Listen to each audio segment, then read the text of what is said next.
see you guys. We're all the fans. I'm finding this really weird.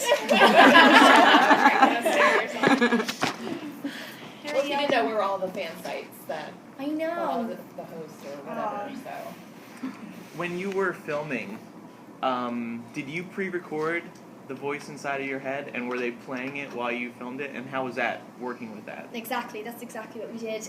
We were trying to figure out how to do it for a while, because really that was the big challenge, the big hurdle that we had to overcome.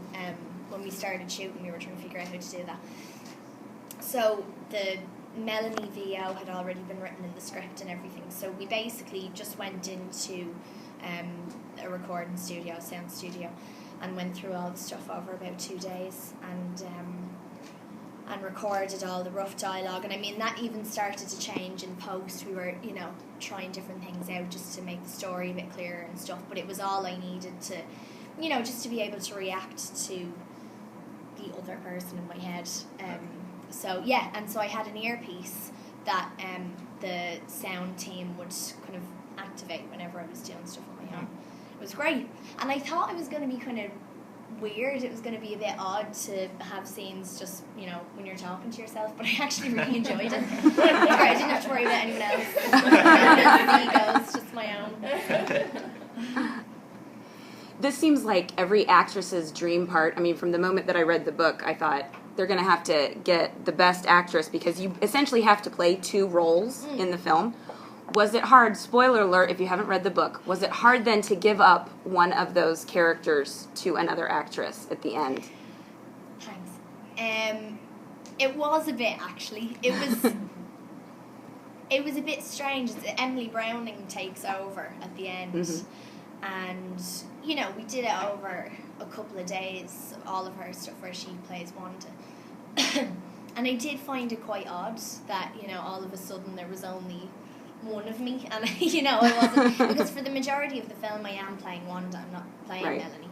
And I have to say, when it comes to the characters, I did find Wanda more of a challenge, because she's such a sort of perfect soul, a perfect being.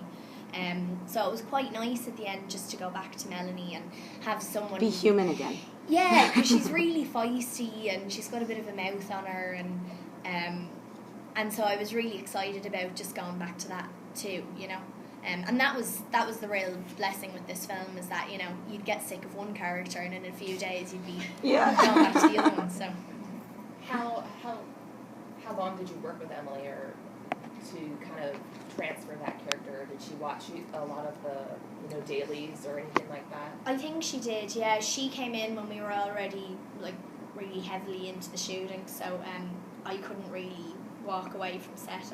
I was working, but I think she watched some rushes and some, basically most of the stuff that we had shot up to that point. So we had about 2 months worth of footage at that stage, and she looked at that and she came on set to see what I was doing and things like that. Because I guess as well, I don't know if she's going to be talking to you guys at all, but it's a strange thing to come in halfway through a shoot, I'm sure, and take over another character that someone else has been playing.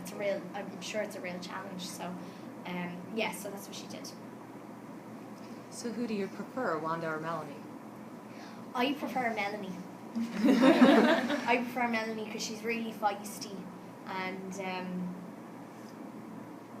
she's just a real fighter, I mean, I respect Wanda, and I sympathise with Wanda because she went through so bloody much when she, from the moment that she's put inside this body, it's so confusing for her, and she's constantly being pulled in different directions. But when it comes to who I would prefer to be, I'd prefer to be Melanie, I think. So do you wish that the scene where Melanie finally wakes up at the end, do you wish that was in the movie?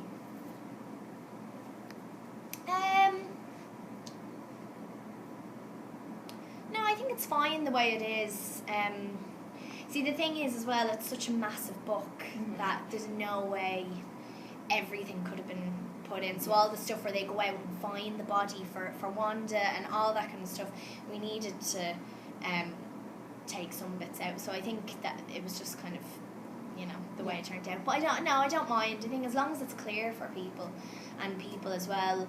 I mean, obviously you guys know the story, but people who wouldn't know it as well, for it to be clear for them, that's important. So. I have a question.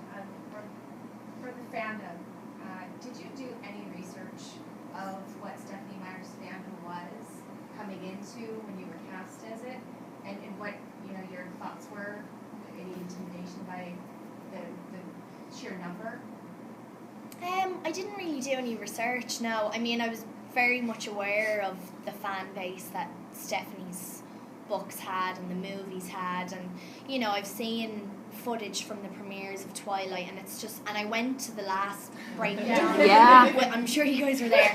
It was nuts. Like it's amazing because you look at it and you think, wow, that's it's very overwhelming, which it is, but at the same time it's so amazing that these stories are loved by so many people that you'll come out and support it so much, and so I was very aware of the dedication of the fans, definitely.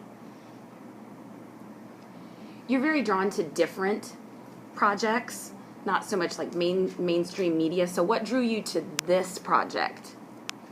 I loved the concept. I thought the concept was very interesting. The idea of our planet being perfected by a foreign force, and